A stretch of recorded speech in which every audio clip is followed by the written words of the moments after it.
নমস্কার, কেমন আছো সবাই? আজকে সকালে ওটসের স্মুদি বানিয়েছিলাম। চলো দেখতে থাকো কিভাবে বানাচ্ছি। আমি সারা রাত ভিজিয়ে রেখেছিলাম কতগুলো ড্রাই ফ্রুটস, আঞ্জির আছে, তাই আখরোট আছে, পিস্তা আছে, কাজু আছে আর খেজুর আছে। সেগুলোকে রাতে সব ভিজিয়ে রেখেছিলাম। দেখো সব সাফ করে নিয়েছি। আখরোটের জন্য কাজুগুলো একটু কালো হয়ে গেছে, আখরোটের সাথে ভিজিয়ে দিলাম। প্রথমে দেখো ওটসগুলো দিয়েছি, দিয়ে খেজুর সব এক এক করে সব ড্রাই ফ্রুটসগুলো দিয়ে দেবো। আজকে আমার কলা ছিল না, এতে কলাও ডালতে পারো, কলা ডাললেও ভালো লাগে। আর দিয়ে এগুলো সব এগুলো গ্রাইন্ড করে নেবো। একটুখানি যদি মিঠা খেতে চাও গুঁড়ো দিতে পারো, আমার গুড়টা দিতে আমি ভুলে গেছিলাম। একবার মিক্সিতে ঘুরিয়ে নেওয়ার পরে তারপরে গুড়টা দিয়েছি।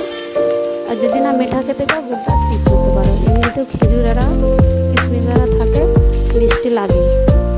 তো সকালবেলা আমার দেখো হেলদি ব্রেকফাস্ট রেডি হয়ে গেছে। তোমরাও চাইলে বাচ্চাদেরকে বানিয়ে এটা দিতে পারো, খুবই হেলদি একটা ড্রিঙ্ক। পুরো ভিডিওটা দেখার জন্য থ্যাংক ইউ। সবাই ভালো থাকবে, সুস্থ থাকবে।